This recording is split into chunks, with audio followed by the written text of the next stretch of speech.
Hello friends, स्वागत है सबका एवरी क्लासेस में। तो आज के इस क्लास में हम पढ़ेंगे कि वर्गमूल कैसे ज्ञात करें। वर्गमूल और घनमूल दोनों हम ज्ञात करना सीखेंगे आज की क्लास में। तो सबसे पहले हम इस क्वेश्चन को देख रहे हैं। ये जो क्वेश्चन दिया हुआ है अंडर रूट, हमारा अंडर रूट में मतलब करनी में 18,225 का वर्गमूल ज्ञात करें। इसका वर्गमूल कैसे ज्ञात करते हैं, वर्गमूल होता क्या है, तो हम इसके बारे में जानेंगे। तो इस वीडियो में बने रहिए और पूरा वीडियो देखिए तो समझ में आ जाएगा आपको। तो सबसे पहले हम देखेंगे वर्गमूल, उसके बाद देखेंगे घनमूल। तो सबसे पहले हम वर्गमूल का परिभाषा देख लेंगे। देखेंगे यहाँ पर कि यहाँ पर वर्गमूल का परिभाषा हमने लिख दिया है। तो वर्गमूल को हम इंग्लिश में स्क्वायर रूट कहते हैं। तो वर्गमूल कहते किसे हैं? किसी दी गई संख्या का वर्गमूल वह संख्या है जिसका वर्ग करने पर मूल संख्या प्राप्त होती है। हम कहेंगे वर्गमूल वह संख्या होती है जिसका वर्ग करने पर मूल संख्या प्राप्त हो जाए। इसका चिन्ह हमारा ऐसे होता है, इसको हम रूट कहते हैं या तो करनी कहते हैं हिंदी में। तो ऐसे इसको प्रकट करते हैं। तो जैसे कि हमारा अगर अंडर रूट के अंदर हमारा 25 हो, तो इसका हम वर्ग करें तो इसका मूल जो वर्ग संख्या होगा तो हमारा क्या होगा? 5 होगा। 5 का वर्ग हमारा 25 होता है। मतलब जो मूल संख्या हमारा क्या है, इसमें 5 है। यही हमारा वर्गमूल होगा। तो वर्गमूल इसे कहते हैं। ये दो प्रकार से निकाला जाता है। दो प्रकार से हम वर्गमूल कर सकते हैं। जैसे कि हमारा यहाँ पर वर्गमूल एक गुणनखंड विधि से होता है, एक भाग विधि से होता है। तो हम पहले गुणनखंड विधि से सॉल्व करके दिखाएंगे आपको। गुणनखंड विधि से वर्गमूल कैसे ज्ञात करते हैं, तो हम देखेंगे वो वाला क्वेश्चन, उसको हम गुणनखंड विधि से कैसे सॉल्व करें। अब इस क्वेश्चन का हम वर्गमूल ज्ञात करेंगे। तो सबसे पहले वर्गमूल ज्ञात करने में होता क्या है कि हम जो दिया होता है अंडर रूट में उसका एलसीएम कर देते हैं, मतलब अभाज्य गुणनखंड उसका हम कर देंगे। सबसे पहले हम इसको यहाँ पर स्ट्रेट लाइन खींच के उसके बाद यहाँ पर लिख लेंगे 18/5। इसको हमने लिख लिया है। अब सबसे पहले हम सबसे छोटी संख्या से कटाते हैं, उसके बाद उससे बड़ी संख्या से। देखेंगे 2 से हमारा नहीं कटेगा, फिर 3 से हम कटाएंगे। तो 3 से जब कटाएंगे हम यहाँ पर, जब 3 से, तो इसका जब हम 3 से भाग देंगे तो हमारा 6075 बच जाएगा। फिर हम देखेंगे अगर 3 से चल जा रहा है तो ठीक है, नहीं तो उससे बड़ी संख्या है। तो देखेंगे हमारा 3 से कट जा रहा है फिर से, तो जब 3 से कटेगा फिर से तो हमारा 2025 बच जाएगा। फिर हम देखेंगे कि 3 से कट जाएगा, तो जब 3 से फिर से कटाएंगे तो हमारा यहाँ पर 675 बच जा रहा है। फिर हम 3 से कटा देंगे, फिर 2 से 25 बचेगा। उसके बाद फिर से हमारा देखेंगे कि किससे कट रहा है, 3 से हमारा फिर से कट जाएगा। जब 3 से कटाएंगे तो 75 बार में जाएगा। और फिर हम देखेंगे यहाँ पर फिर 3 से कट जा रहा है, तो फिर 3 से कटेगा 25 बार में। अब 3 से नहीं कटेगा, अब हमारा 5 से कटेगा। 5 से जब कटेगा तो 5 बार में, फिर 5 से कटेगा तो 1 बार में चला जाएगा। तो अब हम देखेंगे यहाँ पर जितना भी दिया आया है मान इसका, इसको हम साइड में लिख लेंगे। तो देखेंगे हमारा ये 3 हमारा 2 2 4 2 6 बार आया है। तो 3 गुणे 3 गुणे 3 3 गुणे 3 हमारा 6 बार हो गया है। अब 5 हमारा 2 बार है, 5 गुणे 5। अब लिख कर इसको हम सबसे पहले जोड़े में बना लेंगे। तो जोड़ा में जब हम बनाएंगे तो ये 3 का जोड़ा 3 बार बन गया और 5 का जोड़ा 1 बार। इस जोड़े को हम एक एक बार लिख लेंगे। 3 गुणे 3 ये गुणे 5। अब इसका हम लास्टली गुणा कर देंगे। तो हम देखेंगे यहाँ पर जब सबका ये गुणा करेंगे तो हमारा 135 आएगा। जब सबका गुणा कर देंगे तो हमारा 135 आएगा, जो हमारा वर्गमूल होगा। 135 ही 18,225 का वर्गमूल है। अगर हम 135 का गुणा हम करें 2 बार तो हमारा 18,225 आ जाएगा।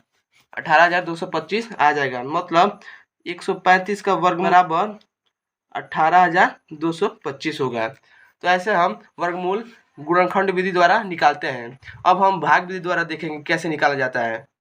अब हम यहाँ पर देखेंगे ये क्वेश्चन जो दिया हुआ है, हमको इसे भाग विधि द्वारा वर्गमूल ज्ञात करना है।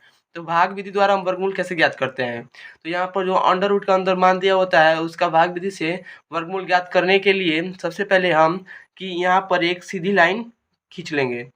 उसके बाद हम यहाँ पर क्षैतिज खींच लेंगे।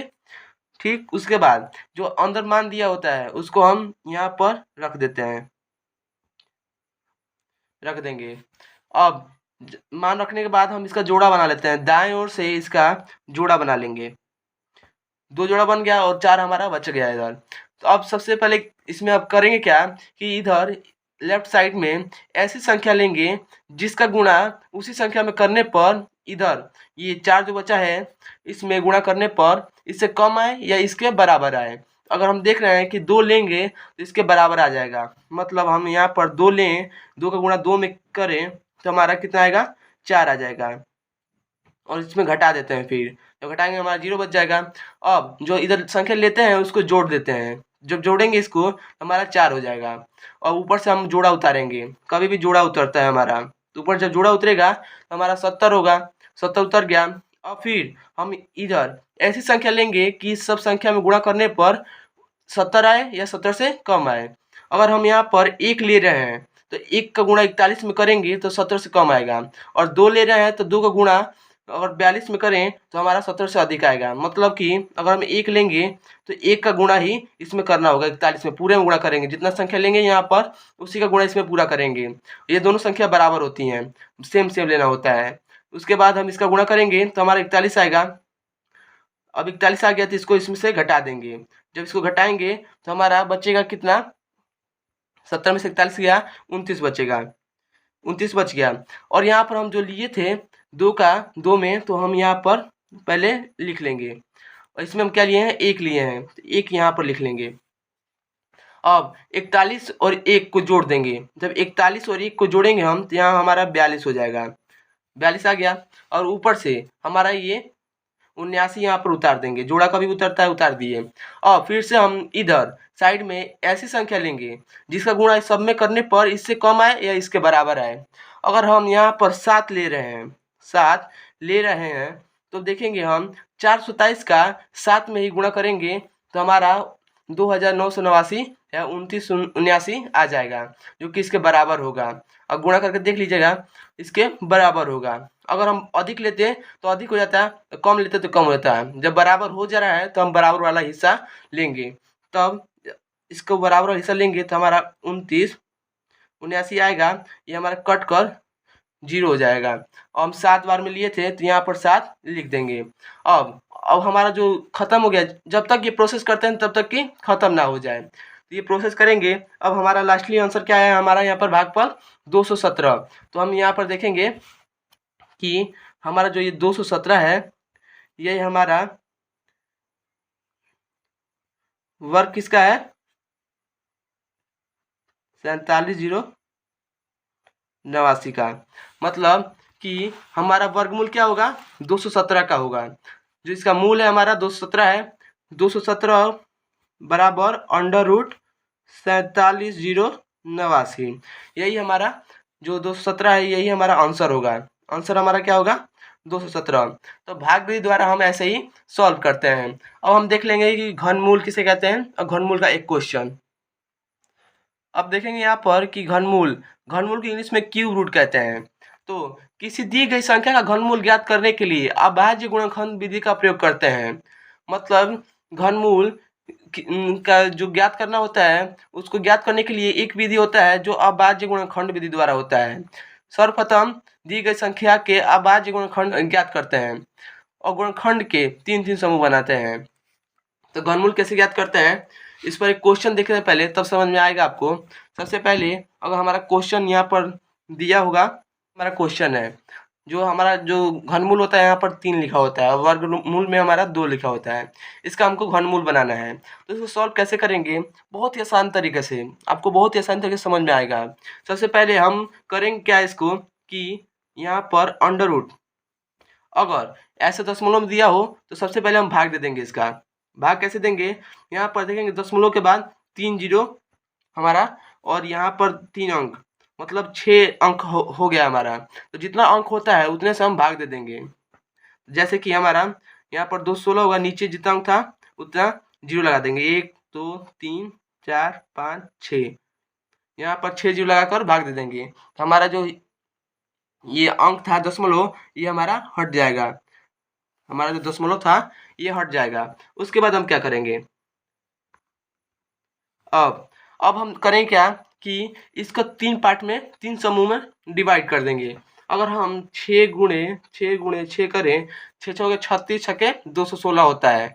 इसको हम 3 पार्ट में डिवाइड कर लेंगे और भगा में इसको 3 पार्ट में डिवाइड करेंगे। इसको हम 3 पार्ट में डिवाइड करेंगे तो 100 गुणे 100 ये हमारा 3 पार्ट में डिवाइड हो गया है। अब क्या करेंगे, हमने कहा था इसमें कि इन गुणनखंडों के 3-3 समूह बनाते हैं। 3-3 समूह बन गया है। अब इसमें से एक-एक समूह को निकाल लेंगे। जब एक समूह को निकालेंगे हम तो ऊपर 6 आएगा और नीचे 100 बचेगा। हमारा ये जो घनमूल है ये हट जाएगा। उसके बाद अब क्या करेंगे इसको कि इसका भाग दे देंगे। जब हम भाग देंगे इसका तो हमारा 0.06 आएगा। 0.6 आ गया है। अब कहेंगे क्या कि जो ये हमारा दिया हुआ क्वेश्चन इसका घनमूल क्या है हमारा 0.06 इसका घनमूल होगा, जो हमारा ये आंसर होगा। यही हमारा आंसर है। तो ऐसे हम आसान तरीके से घनमूल ज्ञात कर सकते हैं।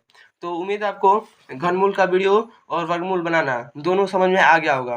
अगर समझ में आ गया है तो प्लीज़ लाइक कीजिए और चैनल पर नए हो तो सब्सक्राइब कीजिए। Thank you.